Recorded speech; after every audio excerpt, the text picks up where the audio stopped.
हाँ जी, हम लोग आज जो देखेंगे वो देखेंगे कि किस तरह से ये जो सेकंड चैप्टर है, वैसे ये चैप्टर जब से बीजेपी गवर्नमेंट आई है तो कुछ चैप्टर को डिलीट किया है। इसमें से कुछ पोर्शन डिलीटेड है बट फिर भी हमको पढ़ना है फॉर द कॉम्पिटेटिव इन्वायरमेंट के लिए। इस चैप्टर का नाम है era of one party dominance, कि एक पार्टी का डोमिनेंस कैसे रहा। अगर आप देखें तो इंडिया में इलेक्शन का अगर शेड्यूल देखें तो करीबन करीबन अगर आप इलेक्शन को देखें तो 1977 तक 6 जनरल इलेक्शन तक कांग्रेस पार्टी का ही डोमिनेंस रहा था। मतलब 1977 तक, 7 से पहले तक, 1977 से पहले जब इमरजेंसी के टाइम में, इमरजेंसी के बाद जो है वो जनता पार्टी गवर्नमेंट आती है, जनता पार्टी। इससे पहले कांग्रेस का ही डोमिनेंस रहा। ठीक है, none of the political party, किसी पॉलिटिकल पार्टी का डोमिनेंस रहा नहीं रहा, कांग्रेस पार्टी का ही डोमिनेंस रहा। तो ऐसा क्या कारण था कि कांग्रेस पार्टी का डोमिनेंस रहा? व्हाट्स द मेजर रीजन कि कांग्रेस पार्टी का डोमिनेंस रहा? अगर आप देखोगे शुरू के 5 जनरल इलेक्शन में सेंट्रल लेवल पे सिर्फ कांग्रेस की सरकार रही, चाहे वो थोड़ा सीट कम आ जाए या ज्यादा सीट आए। तो शुरू के 5 जनरल इलेक्शन में, फर्स्ट 5th जनरल इलेक्शन में अगर आप देखेंगे तो कांग्रेस पार्टी का ही डोमिनेंस रहा। मतलब कांग्रेस पार्टी का सेंटर में डोमिनेंस रहा, स्टेट में नहीं कह सकता, बिकॉज सेकेंड जनरल इलेक्शन में ही आपका कांग्रेस का डोमिनेंस जो है वो खत्म हो गया था in the state of Travancore, जो अभी जो केरला है, प्रेजेंट डे केरला है, उस केरला में कांग्रेस पार्टी का डोमिनेंस सेकंड जनरल इलेक्शन में ही 1957 में खत्म हो गया था। वहां कम्युनिस्ट पार्टी का सरकार बन गया था, सीपीआई की सरकार बन गई थी। ठीक है, एमएस नमुंद्री पाल वहां के फर्स्ट चीफ मिनिस्टर बने थे। तो हम इससे क्या देखेंगे कि what's the biggest reason behind the dominance of Congress party. तो अगर आप देखें तो फर्स्ट जनरल इलेक्शन जो हुआ था वो आपका 1952 से 52 में हुआ था और गवर्नमेंट 57 तक रहा था। इसके बीच इसमें कांग्रेस पार्टी का डोमिनेंस था, बिकॉज एक तो कांग्रेस की लेगेसी बहुत ही बेहतरीन लेगेसी थी। सबसे बड़ा लेगेसी था कि दिस पॉलिटिकल पार्टी का जो रूट है वो इंडिया के फ्रीडम स्ट्रगल में था। मतलब जितने भी लीडर थे आपके फ्रीडम स्ट्रगल में, maximum leader belongs to the Congress party. तो एक सबसे बड़ा रूट जो लेगेसी जो था कांग्रेस पार्टी के लिए, कि जितने भी पर्सन है, जो भी फ्रीडम फाइटर्स थे, वो कांग्रेस पार्टी से बिलोंग करते थे। दूसरा था कि इस पार्टी का बहुत बड़ा रोल था in the national freedom struggle. मतलब एक ऑर्गेनाइज्ड पॉलिटिकल पार्टी का वेल रोल था in the India freedom struggle. Bharat के फ्रीडम स्ट्रगल में इस पॉलिटिकल पार्टी का एक बहुत बड़ा रोल था। तीसरा था कि वेल ऑर्गेनाइज्ड पार्टी था, कि अर्बन एरिया में भी इसके वर्कर्स थे, मतलब इसके वर्कर्स थे, और रूरल एरिया में भी इसके वर्कर्स थे। तो एक वेल ऑर्गेनाइज्ड पॉलिटिकल पार्टी भी था कांग्रेस पार्टी। तो इन सारे चीजों को देखते हुए, नहीं नहीं, +2, ओनली +2।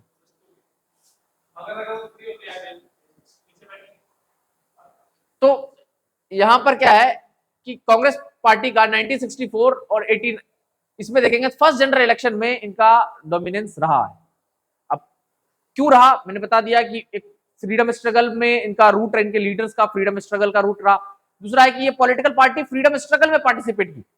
अगर आप देखें तो 1885 में ये पॉलिटिकल पार्टी बनी थी एओ ह्यूम के द्वारा, लेकिन ये पॉलिटिकल पार्टी ने, चाहे वो नॉन कॉपरेशन मूवमेंट हो, चाहे सिविल डिसोबीडियंट मूवमेंट हो, चाहे क्विट इंडिया मूवमेंट हो, सब में इस पॉलिटिकल पार्टी ने पार्टिसिपेट किया इंडिया के फ्रीडम स्ट्रगल। तो लोगों को लगता था कि हमें आजादी मिली due to this political party. तो शुरू में यही लगते रहा कि इसी पॉलिटिकल पार्टी के कारण हमें आजादी मिली, और फर्स्ट 3 जनरल इलेक्शन में इसका गजब का परफॉर्मेंस था। दूसरा था कि जितने भी चेरिस्मेटिक लीडर उस टाइम के थे, चाहे वो नेहरू हो, चाहे गांधी हो, वो सारे इसी पॉलिटिकल पार्टी से बिलोंग करते थे। तो ये रीजन भी यही था कि इस पॉलिटिकल पार्टी का डोमिनेंस था। अब अगर देखें तो फर्स्ट 3 में डोमिनेंस रहा, लेकिन फोर्थ जनरल इलेक्शन जब आता है तो कांग्रेस पार्टी का डोमिनेंस जो है कुछ हद तक कम हो जाता है। मतलब 283 सीट आता है। क्यों कम हो जाता है, क्वेश्चन आएगा कि why the dominance of Congress party, why there is lesser presence of Congress political party in the fourth general election. क्या कारण था चौथे जनरल इलेक्शन में कांग्रेस पार्टी का उतना अच्छा परफॉर्मेंस नहीं रहा as compare to the rest 3 general election? क्या रीजन था?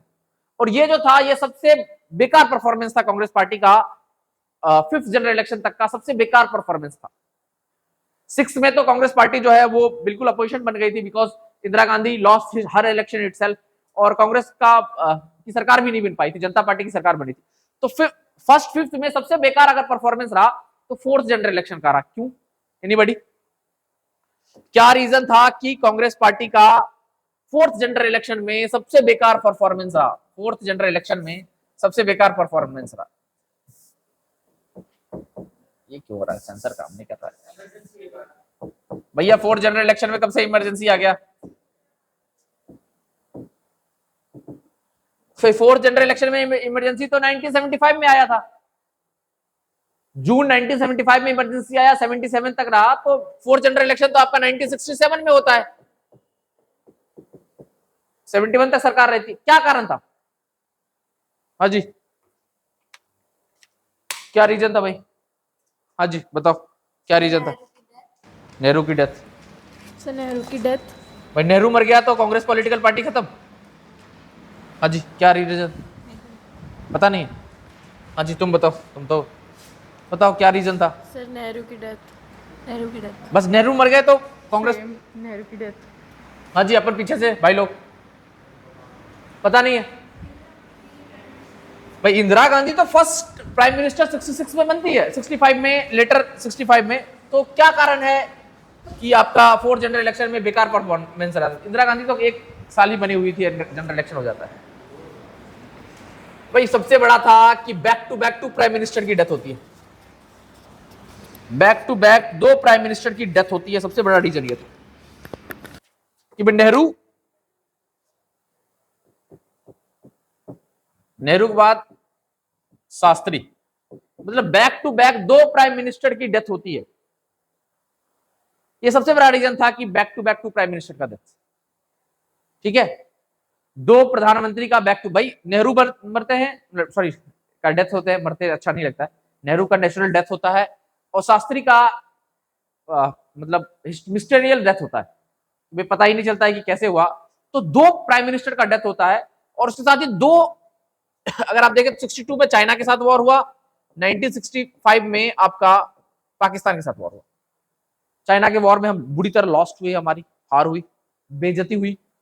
65 में पाकिस्तान के वॉर में हम जीते भी नहीं, हारे भी नहीं, लेकिन हमने एक प्राइम मिनिस्टर को खो दिया। दूसरा था कि जो अपोजिशन था वो कांग्रेस के ऊपर डोमिनेंस कर रहा था। भाई वो अपोजिशन भी तो बिल्कुल शक्त था, वो भी चाह रहा था कि कांग्रेस पीछे जाए।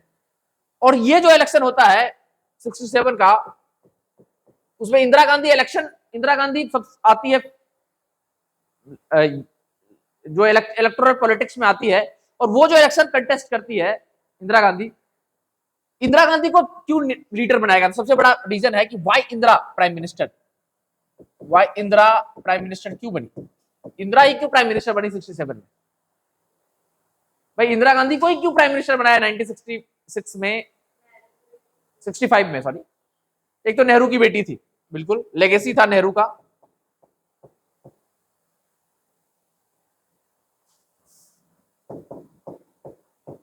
नेहरू का लेगेसी था। दूसरा, एक तो नेहरू का लेगेसी था, दूसरा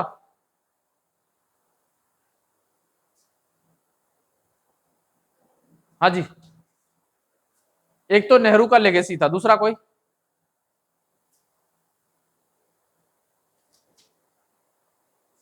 भाई नेहरू इंदिरा गांधी को इसलिए बनाता है, पॉलिटिकली एक ग्रुप था कांग्रेस में उस टाइम में, दैट वाज कॉल्ड सिंडिकेट। अब उसमें कांग्रेस के 2 लीडर थे। जो इंदिरा गांधी की डेथ होती है, sorry for death, Lal Bahadur Shastri की डेथ होती है, और डेथ के बाद 2 लीडर चाहते थे प्राइम मिनिस्टर बनना। एक देसाई, मोरारजी देसाई, और दूसरा एक ग्रुप था, ग्रुप ने इंदिरा गांधी का नाम आ रहा था और इसको प्रपोज कर रहा था, एक कांग्रेस का ग्रुप था, that was called syndicate. Congress का एक ग्रुप था सिंडिकेट। सिंडिकेट का मतलब क्या? वो पर्सन जो साउथ इंडिया के लीडर थे, नॉन हिंदी स्पीकिंग पीपल जो थे, उनको बोलते थे syndicate. Non Hindi speaking people जो थे कांग्रेस के, उसको बोलते थे सिंडिकेट। अब वो सिंडिकेट था और एक तरह से मोरारजी देसाई था, ये गुजरात के थे। अब मोरारजी देसाई भी प्राइम मिनिस्टर के रेस में थे बहुत पहले से, और पॉलिटिकली एक्सपीरियंस पर्सन था, पॉलिटिकली मैच्योर भी था, पॉलिटिकली एक्सपीरियंस पर्सन भी था। वहीं इंदिरा गांधी जो थी ना, पॉलिटिकली मैच्योर थी, भाई इससे पहले मिनिस्टर नहीं रहती, राहुल गांधी भाई पॉलिटिकली एक्सपीरियंस ज्यादा नहीं है, अभी तक कोई कैबिनेट मिनिस्टर नहीं रहा है, ठीक है। अभी तक कोई भी कैबिनेट पोर्टफोलियो नहीं रखा है। 10 साल उसके कांग्रेस पार्टी की सरकार थी, कोई मिनिस्टर नहीं रहा, कांग्रेस महासचिव रहा सिर्फ। उसके बाद किसी स्टेट का चीफ मिनिस्टर नहीं रहा, कुछ भी नहीं रहा। बट यह है कि कांग्रेस पार्टी से बिलोंग करता है। सेम वही कांग्रेस इंदिरा गांधी का था। इंदिरा गांधी अपने फादर के टाइम में कोई मिनिस्टर नहीं रही, लेकिन आपके लाल बहादुर शास्त्री के कैबिनेट में इंफॉर्मेशन ब्रॉडकास्टिंग मिनिस्टर रही बस। लाल बहादुर शास्त्री के कैबिनेट में, मतलब अपने फादर के डेथ के बाद इंफॉर्मेशन ब्रॉडकास्टिंग मिनिस्टर बस रही, जो कि बहुत बड़ा मंत्रालय नहीं है। सूचना एवं प्रसारण मंत्रालय जो है उसकी मिनिस्टर रही बस, ठीक है। वो सिर्फ उसका ये था, ठीक है, क्लियर है। लेकिन गुजरात में क्या था, ये जो पर्सन था मोरारजी देसाई, ये पॉलिटिकली मैच्योर भी था, पॉलिटिकल एक्सपीरियंस भी इसके पास था। पॉलिटिकली मैच्योर भी था, पॉलिटिकली एक्सपीरियंस भी था, ठीक है। तो ये चाहता था कि I want to become prime minister. But Congress का एक ग्रुप था, syndicate, that wants Indira Gandhi should be the prime minister. Indira Gandhi prime minister होनी चाहिए। उसके पीछे कारण था कि मैच्योर नहीं है, एक्सपीरियंस नहीं है, मैं जो बोलूंगा वो होगा। सिंडिकेट को लगता था कि मैं जो बोलूंगा इंदिरा गांधी वो कर देगी। और दूसरा एक लेगेसी है भाई, नेहरू की बेटी है। नेहरू ने बहुत गजब के 15 ये आपका 1964 तक प्राइम मिनिस्टर है, तो नेहरू की बेटी है, ये भी एक लेगेसी था, क्लियर है। तो इन सारे चीजों को देखते हुए, इन लेगेसी को देखते हुए सिंडिकेट ने इंदिरा गांधी को प्रपोज किया कि भाई आपको प्रधानमंत्री बनना चाहिए। देसाई, मोरारजी देसाई का मन है कि मैं बनूं प्रधानमंत्री। अब यहां पर होता है 1967 में जब इलेक्शन होता है, तो इंदिरा गांधी इन सिंडिकेट के लीडर के साथ हो जाता है, मतभेद हो जाता है इंदिरा गांधी का। जो सिंडिकेट के लीडर थे उसमें के कामराज, अतुल्य घोष, ऐसे करके लीडर थे कांग्रेस के। जो सिंडिकेट लीडर थे, मतलब सिंडिकेट का मतलब नॉन हिंदी स्पीकिंग पीपल, जो जैसे कांग्रेस का ग्रुप था, that group is called syndicate. और सिंडिकेट में साउथ इंडिया के लीडर आते थे जो कि हिंदी नहीं, नॉन हिंदी स्पीकिंग पीपल थे। तो इंदिरा गांधी ने 67 का इलेक्शन उन सिंडिकेट लीडर को ऐसे ऐसे जगह से हटाया, इलेक्शन लड़वाया कि वो सारे इलेक्शन लॉस्ट कर गए। इनको यह था कि मैं इंदिरा गांधी को जो बोलूंगा वो करेगा, भारी इन पे ही पड़ गया, सिंडिकेट पे ही। इंदिरा गांधी ने उन सबको ऐसे ऐसे जगह से इलेक्शन कंटेस्ट करवा दिया कि मेजोरिटी सिंडिकेट के लीडर ही इलेक्शन हार गए। और वो जो इलेक्शन था, वो इलेक्शन में कांग्रेस पार्टी का 283 सीट पे कांग्रेस पार्टी सिमट जाती है, ठीक है। और ये जाकर के 1967 से लेकर के 71 तक ये परफॉर्मेंस कांग्रेस पार्टी का रहता है। लेकिन आपका जो 5th जनरल इलेक्शन होता है 1971 में, इसमें जाकर के कांग्रेस पार्टी का परफॉर्मेंस काफी बेहतर होता है पिछले इलेक्शन से। करीबन आईएनसी जो है वो 352 सीट जीतता है आउट ऑफ 518 सीट में, ठीक है। ये 5th जनरल इलेक्शन का है।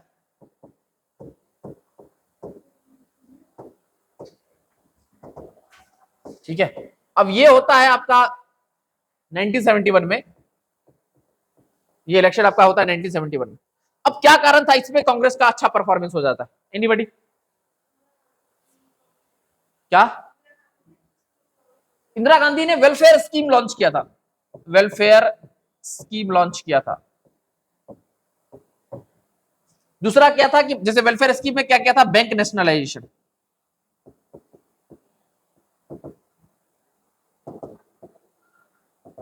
भाई लोगों ने बोला गरीबी हटाओ, अपोजिशन पार्टी ने बोला इंदिरा हटाओ, इंदिरा गांधी बोला, वो कहते हैं इंदिरा हटाओ, हम कहते हैं गरीबी हटाओ। लोगों को लगा यार क्या बात बोलती है, ठीक है। भाई नरेंद्र मोदी ने क्या बोला, अच्छे दिन आने वाले।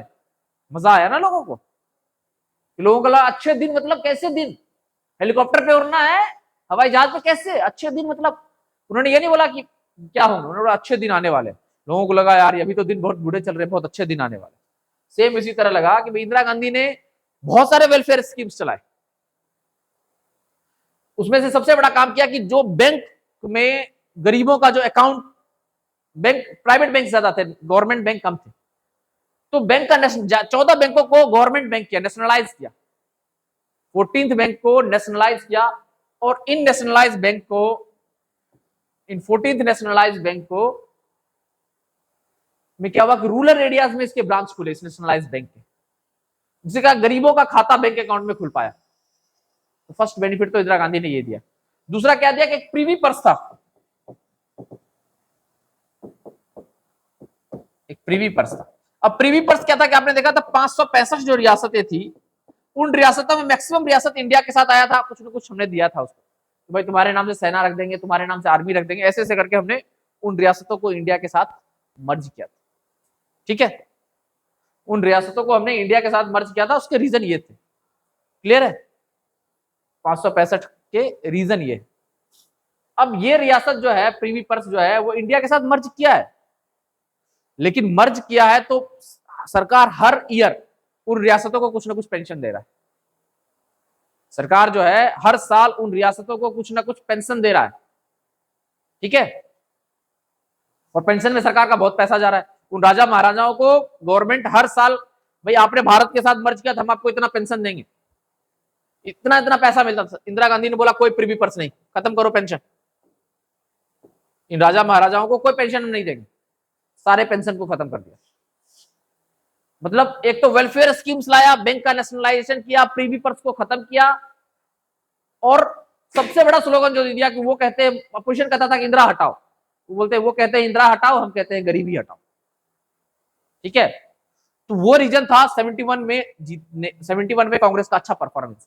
और इसके बाद अक्रॉस, ये तो जनरल लोकसभा के इलेक्शन का रिजल्ट है, बट विधानसभा का स्टेट में भी इलेक्शन होता है, उसमें कांग्रेस पूरे अक्रॉस इंडिया कांग्रेस का अच्छा परफॉर्मेंस होता है। 71 के बाद जो इलेक्शन होता है, मतलब राज्यों में चुनाव होता है, उन सभी राज्यों में कांग्रेस की सरकार करीबन करीबन बच जाती है मैक्सिमम। उसका रीजन क्या था? एनीबॉडी? उसका रीजन क्या था? आपका 5th जनरल इलेक्शन के बाद 71 में लोकसभा का चुनाव हुआ। ठीक है, समझ रहे हैं, लोकसभा का चुनाव।